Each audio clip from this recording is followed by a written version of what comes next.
आज उषाताईंच्या घरी खूप दिवसांनी कोणीतरी पाहुणे मंडळी येणार होती. त्यामुळे उषाताईंनी स्वयंपाकाची अगदी सगळी साग्रसंगीत तयारी केली होती. कारण त्यांचा मामा खूप वर्षांनी त्यांच्या घरी येत होता. त्यामुळे उषाताईंनी श्रीखंड, पुरी, पनीरची भाजी, वरण भात, रायता, कुरडई पापडी तळायची ठरवलं होतं. वरण आणि भाजीला फोडणी द्यायची होती. असं सगळं काही बनवायचं होतं. पण जशा उषाताई स्वयंपाक बनवायला सुरुवात करू लागल्या तशी त्यांची सून माधुरी चक्कर येऊन खालीच पडली. "आई, मला चक्कर येते," असं म्हणत माधुरी जमिनीवर कोसळली. सुनेला खाली पडताना पाहून उषाताई घाबरून धावत तिच्या जवळ गेल्या आणि तिला उचलत म्हणाल्या, "काय झालं सुनबाई? तुला अचानक काय झालं गं?" सुनबाई डोळे मिटून म्हणाली, "माहिती नाही आई, पण मी अजिबात उभीच राहू शकत नाही. डोकं खूप गरगर करतंय आणि डोळ्यासमोर अंधार येतोय संपूर्ण. मला वाटतं माझा रक्तदाब कमी झाला आहे. खूप कसं तरी होतंय सासूबाई मला. लवकर डॉक्टरांना फोन करा." माधुरी असं म्हणताच उषाताई म्हणाले, "मी तुझ्यासाठी लिंबू सरबत बनवून घेऊन येते." असं म्हणत त्या स्वयंपाकघरात गेल्या आणि लिंबू सरबत बनवून घेऊन आल्या. लिंबू सरबत प्यायल्यानंतर माधुरी म्हणाली, "आई, माझे डोळे उघडतच नाहीयेत. मला सगळं घर गोलगोल फिरतंय असं वाटतंय." "सुनबाई, तू एक काम कर. चल आपल्या खोलीत जाऊन आराम कर." उषाताई म्हणाल्या. तेव्हा माधुरी म्हणाली, "नाही, मी आराम कशी करू शकते आई? खूप कामं बाकी आहेत आणि त्यात पाहुणे येणार आहेत आज." सुनबाई म्हणाली, "तू सगळ्यांची काळजी सोडून दे. मी आहे ना, सगळं सांभाळेल." त्यावर माधुरी म्हणाली, "पण आई, अजून स्वयंपाकही झालेला नाही." "काही हरकत नाही. तू आता स्वतःची काळजी घे. स्वयंपाक पाहू नकोस. ते सगळं मी बघेन. स्वयंपाकाचं आणि घरातल्या कामाचं तू अजिबात टेन्शन घेऊ नकोस. तू तुझ्या तब्येतीची काळजी घे. तुला जर बरं वाटलं तर तू उठून बाहेर ये किचनमध्ये. नाहीतर काही हरकत नाही. मी आरामात सगळं करून घेईल." असं म्हणत उषाताई माधुरीला तिच्या खोलीत घेऊन गेल्या आणि तिला बेडवर झोपवलं. आणि उषाताई घाईघाईने स्वतः जेवण बनवण्यासाठी किचनमध्ये निघून गेल्या. खरं सांगायचं तर आज त्यांनी खूप दिवसांनी त्यांच्या मामा आणि मामीला जेवणासाठी घरी बोलावलं होतं. खूप छान बेत आखला होता. उषाताईंनी स्वयंपाकाची सगळी तयारीही केली होती. कारण त्यांचा मामा खूप महिन्यांनी, अगदी वर्षाने घरी येत होता. त्यामुळे आदल्या दिवसापासून त्या त्यांच्या जेवणासाठी संपूर्ण तयारी करत होत्या. अगदी मन लावून एक एक छोटी ना छोटी गोष्ट त्या बघत होत्या. पाहुण्यांना काहीच कमी पडायला नको हीच त्यांची इच्छा होती. गुलाबजामुन, बासुंदी, जिलेबी असे वेगवेगळे गोड पदार्थ त्यांनी त्यांच्यासाठी बनवून ठेवले होते. पण जसं स्वयंपाक सुरू करायला लागलं तशी माधुरी चक्कर येऊन पडली. त्यानंतर बिचाऱ्या उषाताई एकट्याच किचनमध्ये उभ्या राहून स्वयंपाक करत होत्या. त्यानंतर जवळजवळ 1 तासानंतर उषाताई माधुरीला विचारायला रूममध्ये गेल्या, "सुनबाई, आता थोडं बरं वाटतंय का गं?" "आई, अजूनही बरं वाटत नाही मला. सगळं फिरल्यासारखंच वाटतंय अजूनही," मला असं माधुरीने सांगितलं. माधुरीचं बोलणं ऐकल्यानंतर उषाताई परत किचनमध्ये जाऊन कामाला लागल्या. मग 1 वाजेपर्यंत मामा आणि मामी दोघेही आले. उषाताईंनी खूप प्रेमाने त्यांची विचारपूस केली आणि सगळ्यांसाठी जेवण वाढलं. सगळे एकत्र बसून जेवण करू लागले. पण माधुरी अजूनही खोलीतून बाहेर आली नव्हती. म्हणून उषाताई पुन्हा माधुरीच्या रूममध्ये जाऊन म्हणाल्या, "सुनबाई, जर तुला बरं वाटत असेल तर 2 घास तरी खाऊन घे. तुला चक्कर आली आहे. जर पोटात 2 घास गेले तर तुला बरं वाटेल." तेव्हा माधुरी म्हणाली, "आई, तुम्ही काळजी करू नका. मी जेवीन मला थोडं बरं वाटल्यावर." त्यानंतर उषाताई बाहेर आल्या आणि त्यांच्या मामा मामीसोबत बोलू लागल्या. तेव्हाच माधुरी उठून किचनमध्ये गेली. जेवणाच्या वासाने तिची भूकही वाढली होती. तिने स्वतःसाठी जेवण काढलं आणि आरामात बसून जेवू लागली. जवळजवळ अर्धा तास उलटला तेव्हा ती सगळ्यांसमोर आली. उषाताई माधुरीला पाहताच म्हणाल्या, "अगं माधुरी, आता बरं वाटतंय का?" माधुरी म्हणाली, "हो आई, काही काम असेल तर मला सांगा, मी करते." तेव्हा उषाताई म्हणाल्या, नाही सुनबाई, आता काहीच काम बाकी नाही आहे. सगळी कामे झाली आहेत. उषाताईंचं असं म्हणणं ऐकून माधुरी खूप खुश झाली, कारण तिला हेच तर हवं होतं. खरं तर माधुरीचं नुकतंच लग्न झालं होतं. अगदी नवीन नवरी म्हणून उषाताईंच्या घरात माधुरी आली होती. लग्नाला फक्त 5 महिने झाले होते. पहिल्या 2-4 महिन्यात माधुरी खूप छान होती. ना काही आजार, ना दुखणं, ना काही अडचण. पण अचानक 2 महिन्यापासून तिला चक्कर येऊ लागली आणि ती इतकी गंभीर होती की माधुरी कुठेही कोसळायची. माधुरीच्या सतत चक्कर येण्याने उषाताई खूप घाबरल्या होत्या. म्हणून त्यांनी माधुरीला डॉक्टरकडे नेलं. 2-3 डॉक्टर बदलले, पण माधुरीला काहीही आराम झाला नाही. सगळी तपासणी, रक्त तपासणी, डॉक्टरांनी जेवढ्या तपासण्या करायला सांगितल्या त्या सगळ्या झाल्या. मग माधुरीच्या संपूर्ण शरीराची तपासणी झाली, पण तरीही नक्की काय कारणाने चक्कर येते हे कधी कळालेच नाही. काही कळतच नव्हते तिला सतत असं का होत आहे ते. डॉक्टर दरवेळी काहीतरी टॉनिक देत आणि म्हणत की हे सगळं सामान्य आहे, कदाचित अशक्तपणामुळेच चक्कर आली असेल तिला. असं करून माधुरीच्या आजाराला काही ठोस कारण सापडत नव्हतं. तिला कधीही चक्कर येईल, विशेषतः जेव्हा घरात पाहुणे येणार असतात. उदाहरणार्थ आज उषाताईचे मामा मामी येणार होते, तेव्हा माधुरीला अचानक चक्कर आली. उषाताई आपल्या सुनेच्या या वागणुकीमुळे खूप त्रासल्या होत्या, पण काही बोलू शकत नव्हत्या. काय करावं, काय समजावून सांगावं हेही त्यांना कळत नव्हतं. जेव्हा त्यांनी काही बोलण्याचा प्रयत्न करायचा तेव्हा माधुरी निरागस होऊन रडायची, खूप इमोशनल होऊन त्यांच्यासोबत बोलायची आणि ओरडायला सुरुवात करायची. म्हणून उषाताई पुढे काहीही न बोलता फक्त शांत बसायच्या. उषाताईंनी जेव्हा हीच गोष्ट त्यांची जाऊबाई सावित्रीला सांगितली तेव्हा सावित्रीला हे सगळं खूप विचित्र वाटलं. ती म्हणाली, उषा बहिणी, अशी काय चक्कर आहे जी कोणाला तरी बघून येते? आणि तुझी सून इतकीही अशक्त नाही, इतकी बारीक सडपातळही नाही की तिला अशक्तपणा आला असावा. ती तर चांगली दुरुस्त व निरोगी, तंदुरुस्त व निरोगी आहे. चांगलं खाते पिते, मग चक्कर येण्याचं काहीच कारण नाही. पण सावित्री, मग मी काय करू? त्रास मी सहन करत आहे ना, मग मी तिला कसं बोलू? तू बघशील तेव्हा तुला कळेल. तिला जेव्हा चक्कर येते तेव्हा ती कुठेही कोसळते. ती पडल्यावर मी तर घाबरून जायचे. अहो जाऊबाई, जगात कितीतरी लोक आहेत, पण अशी चक्कर कोणालाच येत नाही. हे सगळं नाटक आहे. तुमच्या सुनबाईला कोणताही आजार नाही आहे. आपल्या जाऊबाईला झालेला त्रास पाहून सावित्री काकीही अस्वस्थ झाल्या, कारण उषाताई इतक्याही तरुण नव्हता की त्या सतत स्वयंपाकघरात उभ्या राहू शकतील.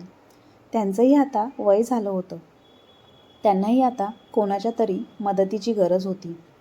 माधुरीचं जेव्हा मूड असेल तेव्हा ती 2-3 दिवस स्वयंपाक करायची.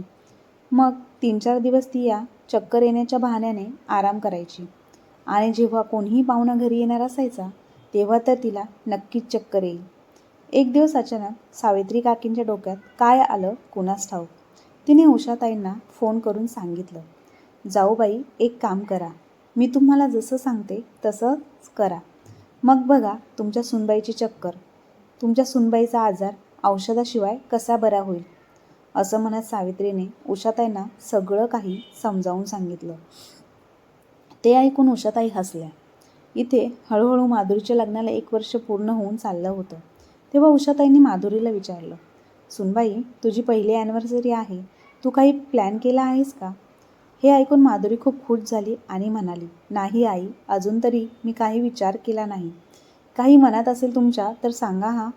आई, सुनबाई, आता मी काय सांगू, नवा जमाना आहे, तू बघ तुला जे करायचे ते. कोणाला बोलवायचं असेल तर बोलावून घे. मी तर माझ्याकडून फक्त माझ्या लहान जाऊबाईला सावित्रीला बोलावू शकते. बाकी तुझ्या माहेरहून कोणाला बोलवायचं ते तू बघ. तुझ्या बहिणींना बोलवायचं असेल तर बोलावून घे. सगळे मिळून जेवण करू, नाचू, गाणी गाऊ आणि एक छोटीशी पार्टी ठेवूया, असं उषाताई तिला म्हणाल्या.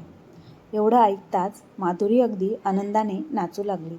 हो आई, तुम्ही अगदी बरोबर म्हणालात. असंच करूया. आपण मस्त पार्टी ठेवूया घरात आणि सगळे एन्जॉय करूयात. हां, तर ठीक आहे सुनबाई. 2 दिवसांनी तुझी ॲनिव्हर्सरी आहे. एक काम कर, सगळ्यांना फोन करून घरी येण्यासाठी सांग. माधुरी धावत आपल्या खोलीत गेली आणि फोन करून तिचा भाऊ, वहिनी, बहीण, जिजाजी सगळ्यांना तिच्या ॲनिव्हर्सरीसाठी तिने बोलावले. ती खूप खुश होती, कारण पहिल्यांदाच तिच्या घरी तिचे भाऊ, बहिणी, दीदी, जिजाजी सगळे येणार होते. दुसऱ्या दिवशी माधुरी उषाताईंकडे येऊन म्हणाली, आई, जेवणासाठी काय बनवायचं? जे तू सांगशील सुनबाई, ते आम्ही सगळी तयारी करू. तू काळजी करू नकोस. तुझी छोटी सासू सावित्रीही असेल मदतीला, तीही मदत करेल. तेव्हा माधुरी उषाताईंना म्हणाली, हो आई, सावित्री काकींना सकाळीच बोलावून घ्या. हो, अगदी तुझी जी इच्छा, तू जसं म्हणशील तसंच होईल. आज असं कर, तू ती जेवणाच्या पदार्थांची यादी बनवून ठेव. बस, आंधळ्याला आणखी काय पाहिजे? 2 डोळे. माधुरीने खूप विचार करून जेवणाच्या पदार्थांची एक लांब यादी तयार केली. उषाताईंनी माधुरीला असंही सांगितलं, सुनबाई, तुझी ही पहिली ॲनिव्हर्सरी आहे, म्हणून चांगली साडी नेस. आणि मी तर म्हणते, तयार होण्यासाठी पार्लरलाच जा. आपण असं करूया की 2 वाजल्यापासून स्वयंपाकाची तयारी सुरू करू. मी असेन, तूही असशीलच, आणि तुझी छोटी सासू सावित्री असेल. पण आपण तिघी मिळून लवकर स्वयंपाक बनवू. नंतर तू तयार होण्यासाठी पार्लरला जा. बाकीची सगळी तयारी आम्ही करून घेऊ.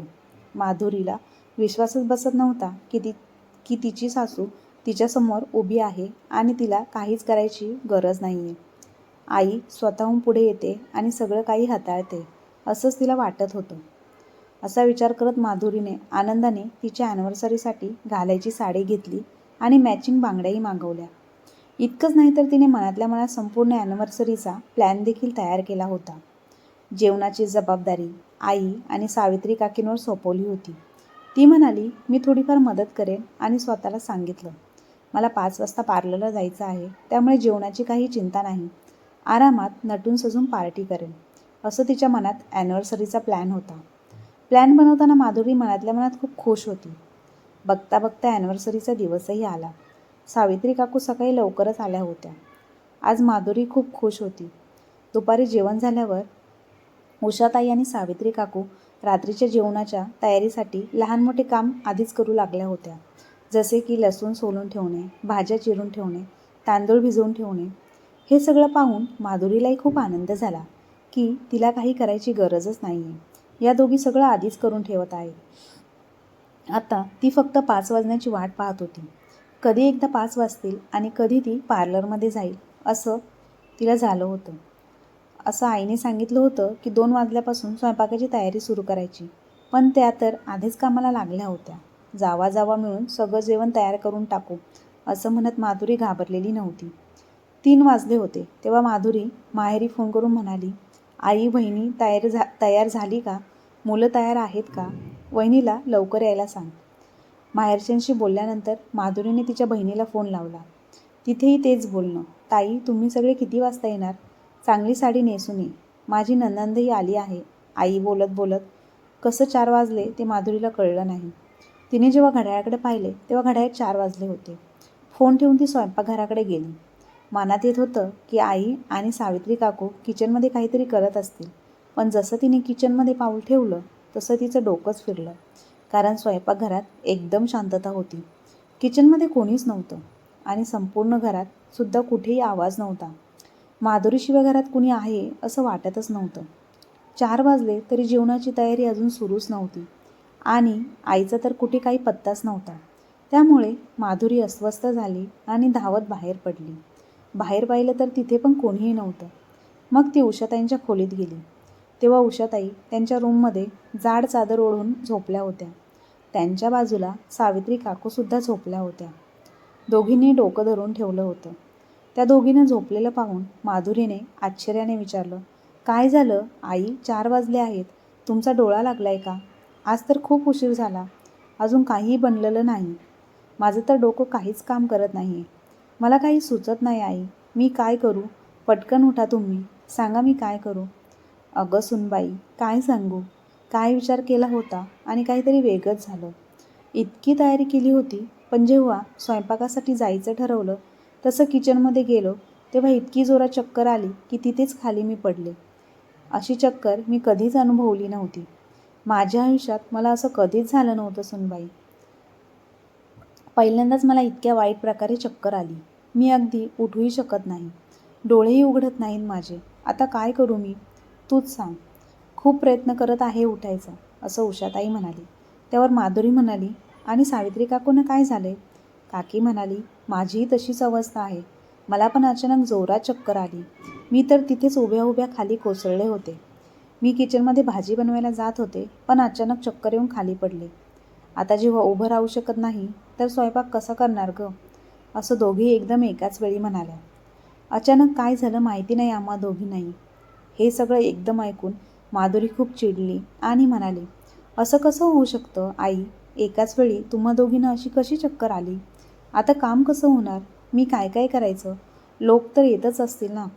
तेव्हा उषाताई म्हणाल्या, सुनबाई, आता जेव्हा आराम मिळेल तेव्हाच काम करू आम्ही. अजूनही आम्हाला पूर्ण घर फिरल्यासारखेच वाटत आहे. आई, ते तर ठीक आहे, पण असं काय झालं की एका वेळी दोघींना एकदम चक्कर आली? अशी काय चक्कर आहे जी दोघींना एकत्र आली? माधुरीची ही गोष्ट ऐकून उषाताई हसल्या आणि म्हणाल्या, सुनबाई, मला वाटतं हा तुला येणाऱ्या चक्रेचा प्रकार आहे. हो, म्हणूनच आम्हाला उभं राहणं जमत नाहीये. एवढं ऐकताच माधुरी आश्चर्याने त्यांच्याकडे पाहू लागली. तिला समजलं की या दोघी नाटक करत आहे. नक्कीच या दोघींना माझ्यावर संशय आला आहे.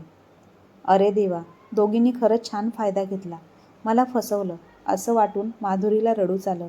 ती धावत स्वयंपाकघरात गेली आणि पटकन काम करायला लागली. बघता बघता 5 वाजले, पण स्वयंपाक अजूनही पूर्ण झाला नव्हता.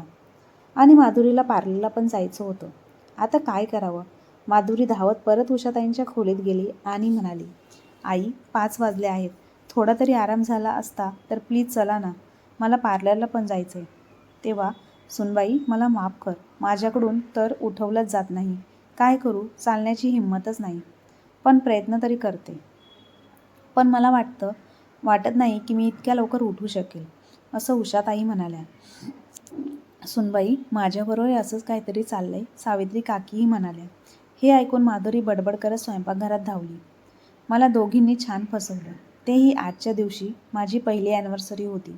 सगळं बरबाद करून टाकलं या लोकांनी. 7 वाजेपर्यंत सगळे लोक येणार होते.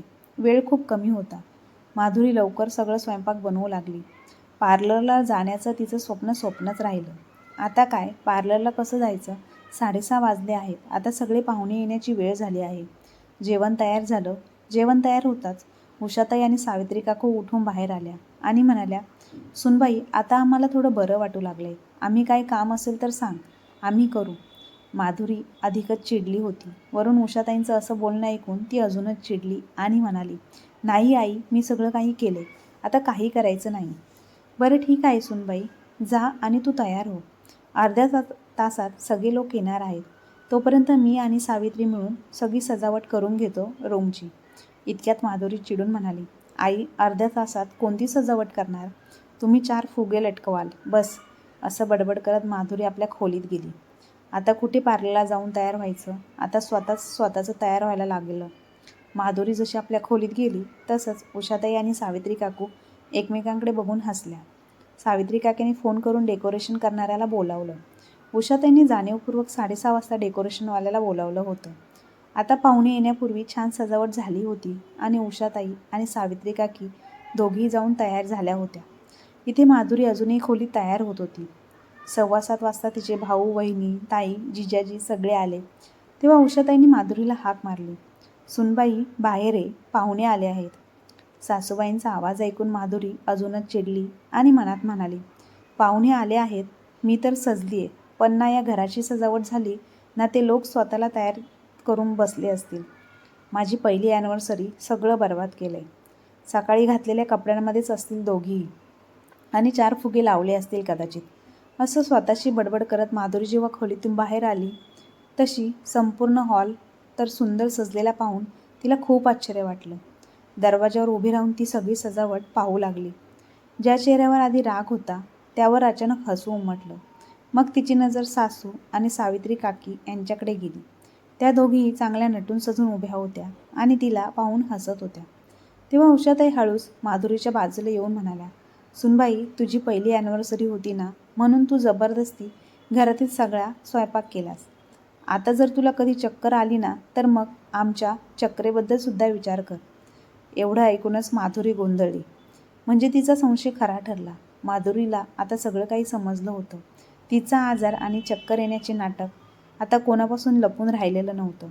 त्यामुळे तिची नजर खाली झुकली. हात थरथरत होते. समोर सासू आणि सगळे पाहुणे उभे होते. त्यामुळे माधुरी शांतपणे जाऊन खुर्चीवर बसली. कार्यक्रम संपल्यावर सगळे पाहुणे आपापल्या घरी गेले. तेव्हा उषाताई तिच्या जवळ आल्या आणि म्हणाल्या, "सुनबाई, आज आम्ही तुला शिक्षा देण्यासाठी नाही, तर तुला तुझी चूक समजून सांगण्यासाठी हे सर्व नाटक केलं. प्रत्येक वेळी खोट्या आजाराचा बहाणा करून कामातून वाचणे फक्त आम्हालाच नाही, तर त्या घराच्या इज्जतीला आणि नात्यांनाही दुखावले आहे तू." हे ऐकून माधुरीच्या डोळ्यात पाणी आलं. "आई, प्लीज मला माफ कर. मी तुला वचन देते, आजपासून मी कधीही असं नाटक करणार नाही. उलट जी माझी जबाबदारी आहे ती मी आनंदाने पार पाडेल." तेव्हा उषाताईने तिला मिठी मारली. तेव्हा उषाताई तिला म्हणाल्या, "अगं सुनबाई, मी तुला कधी माझी सून मानलंच नाही. मी तुला माझी मुलगी समजत आले. परंतु तू अगदी चतुराईने मला फसवत आली. ते मला समजलं सुद्धा नाही. तू सतत आजारी पडत आहेस याचं टेन्शन घेऊन मी तुला कितीतरी डॉक्टरांकडे घेऊन गेले. कारण त्याचा काहीच फायदा झाला नाही. तू तर अगदी मला फसवतच होतीस. अगं सुनबाई, हा संसार, हे घर, हे कुटुंब तुझंच आहे. हे तुला कधी समजणार होतं? मी तर आज आहे आणि उद्या नाही. तरी मी सगळी जबाबदारी माझ्यावर घेतली आणि सर्व कामात तुला मदतही करत होते. आता तूच बघ पुढे तुला कसं वागायचं आहे. तुझी चूक तुला सुधारायची आहे की नाही हे तूच बघ." त्यानंतर माधुरीने दिवसाअखेरीस सासरचं घर आपलं घर समजून कामाला सुरुवात केली. तर कोणत्याही जबाबदारी म्हणून घेत नाही. आता ती घरातून सर्व काम स्वतःहून करत होती. पूर्ण घराला आणि उषाताईंना अगदी चांगल्या पद्धतीने सांभाळत होती. माधुरीने जे उषाताईंसोबत केले होते त्याची तिला खूप लाज वाटत होती. कारण तीही कधी काळी कोणाची तरी सासू होणार आहे हे तिच्या लक्षात आले होते. तर मित्र आणि मैत्रिणींनो, या कथेतून आपल्याला एक गोष्ट समजते की आपण किती चालाखीने आपल्याच माणसांना फसवायला गेलो तर आपण स्वतःच त्यामध्ये अडकून पडतो. हे नेहमीच आपण लक्षात ठेवले पाहिजे. मैत्रिणींनो, मुलगी ज्या घरात सून म्हणून जाते तिने त्या घराला आपलं स्वतःचं घर समजलं पाहिजे. तिथे असणाऱ्या तिच्या सासूबाईला स्वतःची आईच मानलं पाहिजे. सासूबाई ही तिची दुश्मन नाही. यातून तर सासूबाई ही अशी व्यक्ती आहे, येणाऱ्या चांगल्या वाईट प्रसंगात ती नेहमीच आपल्या पाठीमागे खंबीरपणे उभी राहते आणि आपली साथ देते. त्यामुळे सदैव तिला जपा, तिला प्रेम द्या. कधी तिच्यासोबत खोटेपणाने वागू नका. कितीही तिच्याबद्दल राग आला तरी तिच्या वयानुसार तिला समजावून घ्या. बस एवढेच या कथेतून सांगायचे आहे. तर मित्र आणि मैत्रिणींनो, उषाताई आणि त्यांची जाऊबाई सावित्री काकी यांचं हे नाटक तुम्हाला कसं वाटलं कमेंट करून नक्की सांगा. आणि आजची कथा कशी वाटली नक्की कळवा. आणि आजची कथा आवडली असल्यास आपल्या चॅनलला लाईक, शेअर, सबस्क्राईब नक्की करा. आणि अशाच नवनवीन कथा ऐकण्यासाठी नोटिफिकेशन बेलवर क्लिक करायला विसरू नका. धन्यवाद.